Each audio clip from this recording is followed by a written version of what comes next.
Cuando estuve con ustedes, no pude hablarles como lo haría con personas espirituales. Tuve que hablarles como a personas carnales, como a niños en Cristo. Vamos a estudiar juntos 1 Corintios, capítulo 3. Nuevamente bienvenidos amigos, amigas a Momentos de Esperanza. Comparte, invita, motiva a alguien más a estudiar la palabra de Dios. Recuerda, tenemos una cita todos los días, 5 de la mañana, en redes sociales como Momentos de Esperanza MX, en YouTube como Daniel Morales y también en Spotify como Momentos de Esperanza. No te quedes solo, invita a alguien más, ¿vale? Muy bien, pues vamos al capítulo de hoy. El capítulo de hoy es muy interesante ya que nos presenta cuáles eran las dificultades, cuáles eran los problemas que estaba enfrentando la iglesia de Corinto. Y en primer lugar establece una plataforma interesante porque les dice, nueva traducción viviente, cuando estuve con ustedes no pude hablarles como lo haría con personas espirituales. Tuve que hablarles como si pertenecieran a este mundo o como si fueran niños en Cristo. Mis amigos, recordemos que estas dos palabras, personas espirituales y personas carnales, es una manera de expresar cómo está la fe y la conversión de la persona. Cuando una persona se ha entregado de todo corazón a Dios, es una persona que está dominada por la naturaleza espiritual, busca a Cristo todos los días, está en Cristo todos los días y ve las cosas de forma diferente desde la perspectiva espiritual. Una persona carnal, y en este caso muy importante subrayar que estos eran cristianos, eran bautizados, asistían a la iglesia en las congregaciones que había. Sin embargo, la parte de pecaminosa, la parte carnal, la parte mundanal seguía dominando bastante los aspectos de su vida. Entonces por eso les dice, miren, yo les tuve que hablar como niños.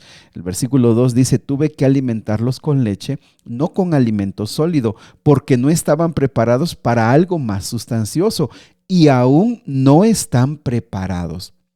Fíjense cómo los grupos responden diferente, las personas responden diferente ante el mismo evangelio. Recordemos cómo, por ejemplo, los de Berea, ¿te acuerdas que leíamos en Hechos? Cómo ellos analizaban, estudiaban y estaban profundamente interesados en qué decía, cómo lo decían las escrituras y confirmaban su fe. Estos actuaron diferente. No se les podía hablar de cosas profundas, de cosas más comprometedoras en el sentido del conocimiento de Dios. Tenía que hablárseles de forma sencilla porque aún lo sencillo no lo podían comprender. Ahora, lo que alarma, lo que de veras alarma, mis amigos, es que había pasado ya bastante tiempo, aún años, y todavía no estaban preparados. ¿Te has dado cuenta que a veces así sucede con algunos cristianos? O probablemente tú te sientas parte de esta lista, que sientas que todavía no has crecido en tu vida espiritual, todavía sigues siendo dominado con esa parte carnal. Bueno, así le estaba sucediendo a los de Corinto. Versículo número 3 dice, porque todavía están bajo el control de su naturaleza pecaminosa, tienen celos unos de otros y se pelean entre sí.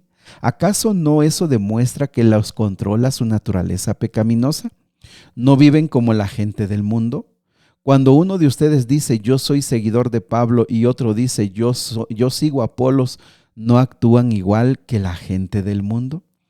Fíjense cómo la naturaleza pecaminosa aquí dice que lo seguía controlando de una manera muy visible. ¿Y cómo? Pues al tener divisiones, los celos, y ojo, fíjense cómo esta frase es muy importante porque da pie a las divisiones. Los celos que tenían unos con otros daba como resultado que se hicieran grupos, que unos dijeran yo soy de Pablo, yo soy de Apolos, yo soy de Pedro, y otro decía yo soy de Cristo. Mis amigos, las divisiones en la iglesia, las divisiones en el grupo, dan evidencia de que todavía hay una naturaleza pecaminosa que sigue dominando muy fuerte el corazón de los cristianos.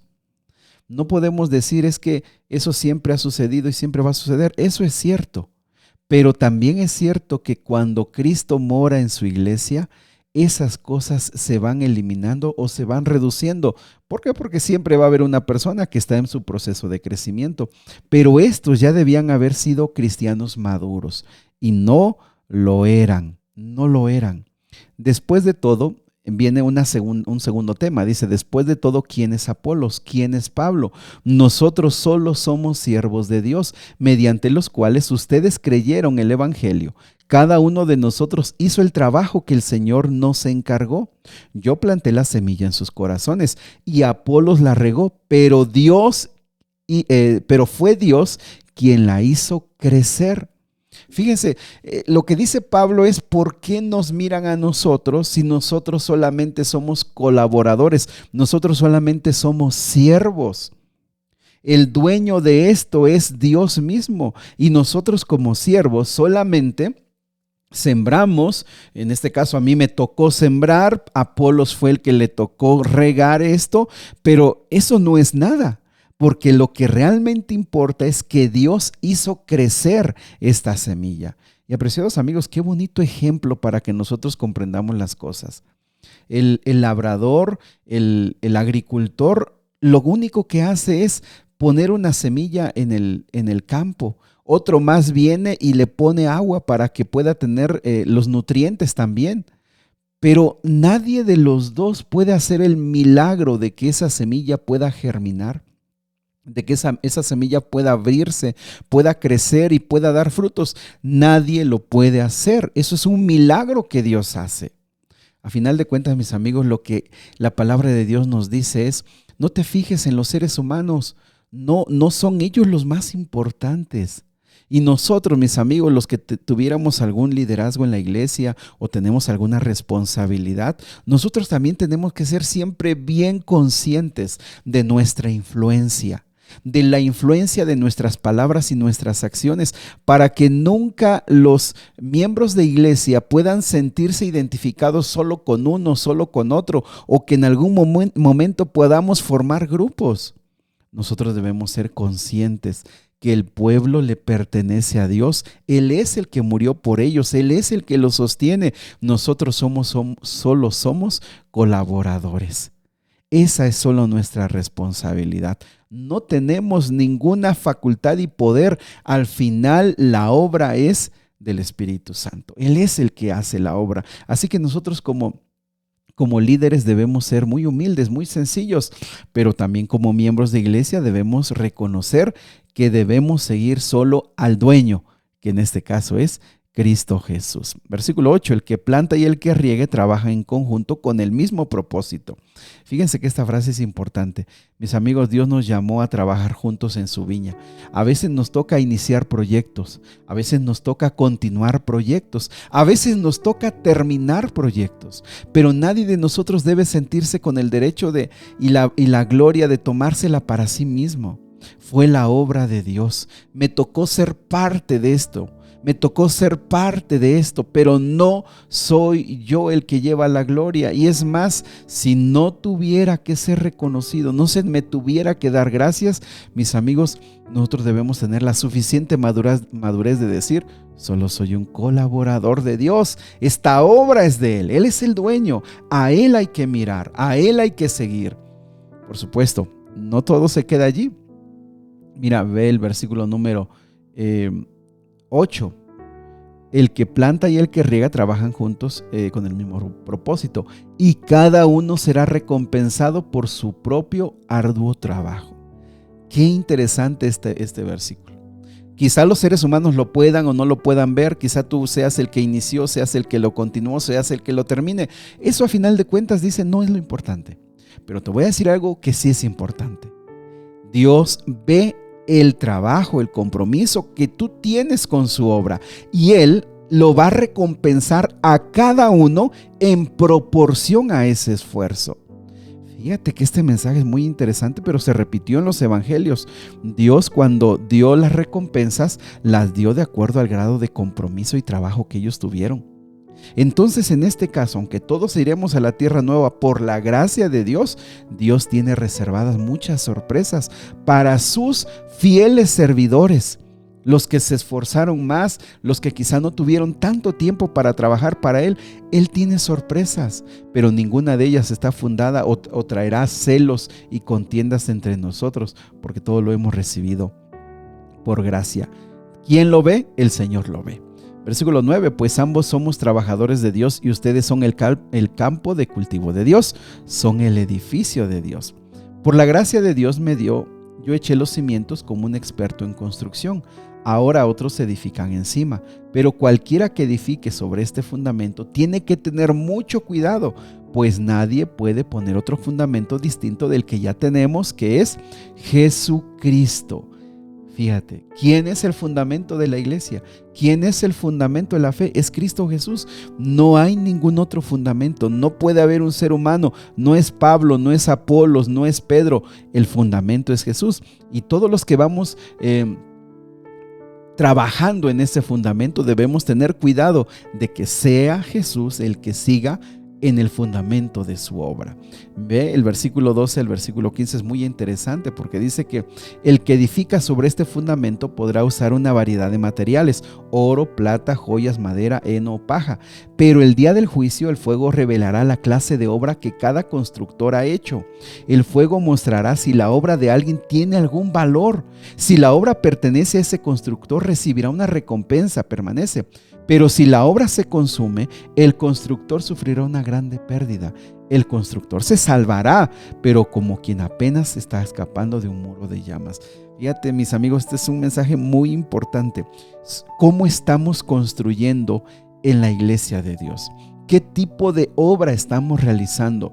Debemos tener mucho cuidado de no estar haciendo una obra que no sea la que Dios quiere que nosotros hagamos. Debemos tener mucho cuidado con lo que estamos haciendo, de tal manera que sigamos solo lo que Dios quiere, porque algún día nuestra obra será probada y se verá si realmente lo que hicimos fue para alabar el nombre de Dios, fue lo que Dios quería o simplemente nuestra obra no tendrá resultados. Y esto es muy difícil de entender, de captar. Muchas veces como líderes, como padres de familia, como líderes en la iglesia, muchas veces no nos damos cuenta de las dimensiones del trabajo que realizamos. Esforcémonos por trabajar de acuerdo al arquitecto divino, de tal manera que la obra que realicemos, sea mucha, sea poca, sea lo que Dios quiere, sea lo que Él quiere para nosotros. Mis amigos, dice el versículo número 18. No se dejen engañar a sí mismos. Si piensan que son sabios de acuerdo a los criterios de este mundo, necesitan volverse necios para ser verdaderamente sabios, pues la sabiduría de este mundo es necedad para con Dios. Versículo 21, así que no se jacten de seguir a un líder humano en particular, pues a ustedes les pertenece todo, ya sea Pablo, Apolos o Pedro, o el mundo, la vida, la muerte, el presente, el futuro, todo les pertenece a ustedes, y ustedes pertenecen a Cristo, y Cristo pertenece a Dios. Mis amigos, no hay razón para estar divididos en la iglesia. No hay razón para que nosotros podamos seguir a un líder o a otro. Todos le pertenecemos a Cristo. Cuando hacemos de una persona nuestro líder porque lleva nuestras propias ideas, demostramos que todavía somos carnales y que todavía el pensamiento de este mundo gobierna nuestra vida. Pero cuando servimos a Dios de todo corazón, cuando lo amamos profundamente y llevamos a las personas a Cristo, demostramos que su Espíritu vive en nosotros. Querido Dios y Padre, bendícenos, ayúdanos en todo lo que hagamos, hacerlo de tal manera que pueda durar, que pueda honrarte a ti y que pueda ser de beneficio para los demás. Ayúdanos a llevar a todos a tus pies, nunca hacia nosotros, nunca podamos pensar que nosotros somos los importantes. Eres tú lo más valioso y el único fundamento, el que hace el milagro de la conversión. Ayúdanos, Señor, a tener siempre esto presente. En el nombre de Jesús.